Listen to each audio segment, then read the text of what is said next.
Here are the 3 biggest reasons why you aren't progressing as fast as you could be as a beginner powerlifter. So number 1 of these reasons is not lifting to the competition standard.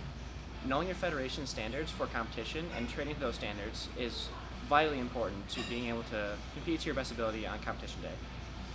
Many people, when they join powerlifting, they've been lifting for a while, for a few years, and they are now transitioning into powerlifting.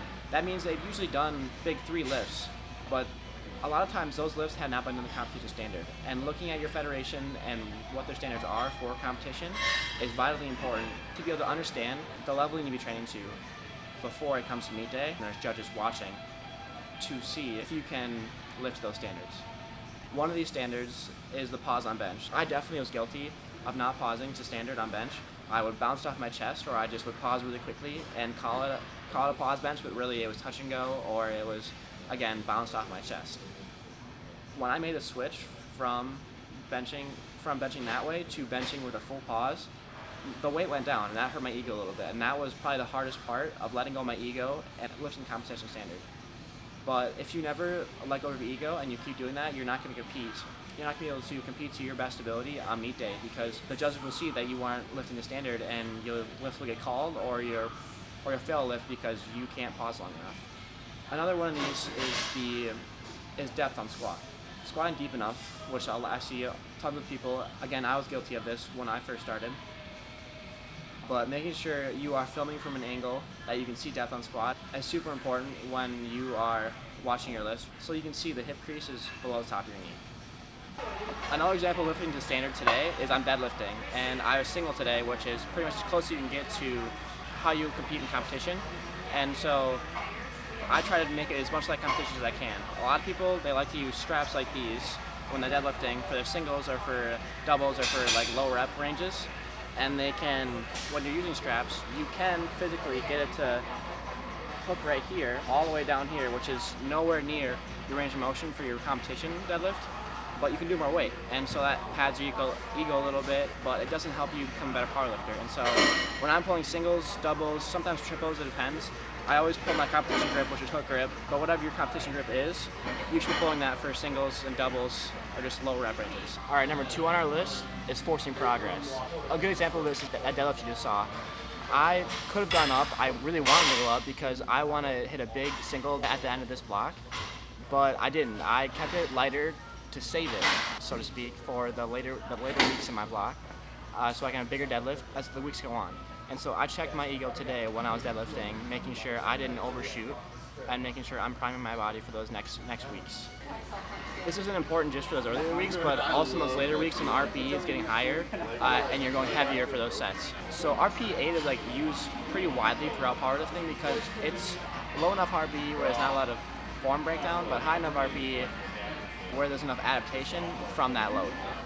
So when you're going heavier for those sets, if you overshoot, say it's week 4 and you have a heavy single at 8, and you overshoot and it's at 10, or you fail it, the data you're giving yourself and giving your coach, if you have one, is not as good as it could have been if you had been in the pocket and gone the RP you're supposed to. So I know it might be very tempting to load that extra 10 pounds, load that extra 10 kilos, but if you stick to your RPE, your progression over time will be much better than if you just try to force progress and load that weight that you really want to hit.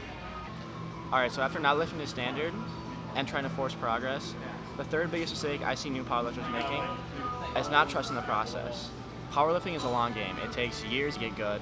I've only been doing it for a little over a year, and I'm still not very good, and I understand that it's going to take me a long time to get to a level where I think that I can compete at a high level. Falling in love with the process of getting better as a powerlifter is the only way you can succeed as a powerlifter, because it just takes years and years to build that strength and build those little adaptations on top of each other to get to a point where you are at a high level.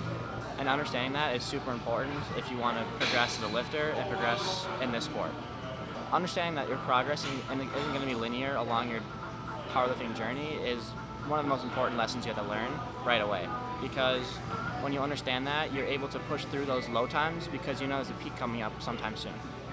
Knowing that they're not going to get results right away might turn a lot of people off of powerlifting, and I think it does. I think it's not for a lot of people, but for the people that are in for the long haul and are ready to put in that work day after day for years on end, those are the people that are going to be successful in powerlifting, and those are the people that are going to ultimately be the best powerlifters that person could possibly be.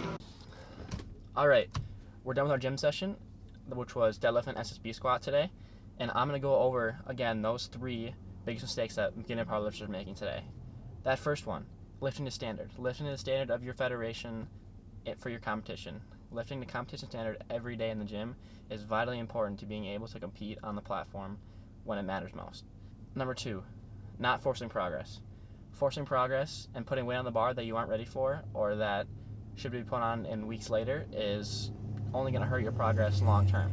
And seeing that is really important to be able to progress over time and have your programs work for you and you not work against your programs. Number 3, trusting the process. A lot of powerlifters today aren't trusting the process that the work they're putting in now is going to help them a month from now, 2 months from now, a year from now to get the progression that they want as a powerlifter, and that being really good at powerlifting takes time. It takes years to become a really good powerlifter. And so understanding that will help you and your mindset be better in training and with everything else.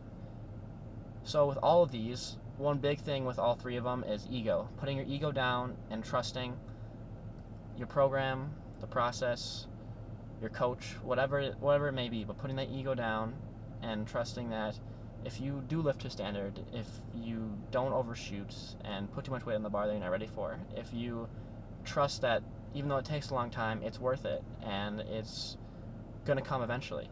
If you trust those things, then your mindset will be 10 times better than it was if you wouldn't.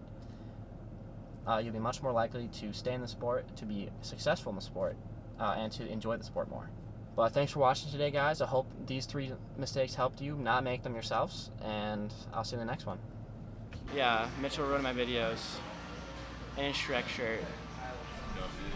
Okay.